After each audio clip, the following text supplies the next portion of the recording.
Mutual ஃபண்ட்ஸில் investment பண்ணியிருக்க கிளைண்ட்ஸுக்கு profit booking மட்டும் நம்மளோட மெயின் ஃபோக்கஸாக இருக்கக்கூடாது. At the same time rebalancing and reallocate the funds அது ரொம்ப ரொம்ப இம்பார்ட்டண்ட். சில பேருக்கு வந்து கன்சர்வேட்டிவ் மைண்டில் இருக்காங்க அப்படின்னா அவங்க ப்ராஃபிட் புக்கிங்கில் மார்க்கெட் வாலட்டிலிட்டியில் சம்டைம்ஸ் பார்த்தீங்கன்னாக்கா அவங்களுக்கு ப்ராஃபிட் வந்து சம்டைம்ஸ் அது டவுன் ஆகிடுமோ அப்படின்னு ஒரு ஃபியர் இருக்கும். அந்த மாதிரி பர்சன்ஸ் மட்டும் என்ன பண்ணணும் அப்படின்னாக்கா அவங்களுடைய கோல்ஸ் ரீச் ஆகிறதுக்கு முன்னாடி, ஃபார் எக்ஸாம்பிள் சைல்டுடைய எஜுகேஷன்ஸ் அவங்களுடைய கோல் ரீச் பண்ணுறதுக்கு ஒரு நியரஸ்ட் இயரில் ஒரு 1 or 2 இயர்ஸில் கொஞ்சம் ரீபேலன்சிங் பண்ணிவிட்டு அந்த ஃபண்ட்ஸை வந்து கொஞ்சம் சம் ஸ்கீம்ஸில் வந்து கன்சர்வேட்டிவாக அலோகேட் பண்ணிக்கலாம். அடுத்தது அவங்க வந்து ரிட்டையர்மெண்ட்டுக்கு போகிறாங்க. ரிட்டையர்மெண்ட் அப்போது அவங்களுடைய அக்யூமுலேஷன் பீரியடில் வந்து 100% ஈக்விட்டி வச்சுருக்கிறது ரொம்ப நல்லது.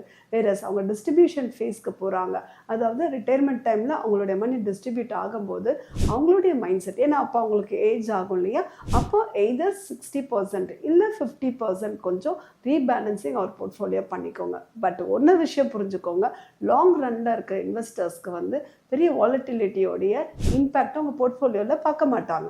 பட் நீங்கள் ப்ராஃபிட்டை புக் பண்ணணும்னு நினச்சிங்கன்னா ஸ்ட்ராட்டஜிக்கலாக அதை புக் பண்ணிக்கோங்க, பீரியடிக்கலாக புக் பண்ணிக்கோங்க. ஸோ அது புக் பண்ணணுமா அப்படின்றத யோசிச்சுட்டு பண்ணுங்கள். ஸோ ப்ராஃபிட்ஸை வந்து தேவையில்லாமல் எடுத்துடாதீங்க.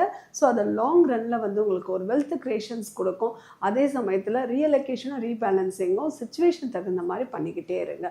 இது எல்லாமே சைமல்டேனியஸாக பண்ணும்போது தான் உங்களுடைய போர்ட்ஃபோலியோடைய ஸ்ட்ரென்த் இன்னும் நல்லாயிருக்கும். இது ரிலேட்டடாக உங்களுக்கு ஃபர்தர் டீட்டெயில்ஸ் தேவைப்பட்டதுனாக்கா டிஸ்கிரிப்ஷனில் இருக்க நம்பருக்கு நீங்கள் மெசேஜ் பண்ணுங்கள் இல்லை கால் பண்ணுங்கள். எங்கள் டீம் உங்கள் கூட கனெக்ட் பண்ணுவாங்க.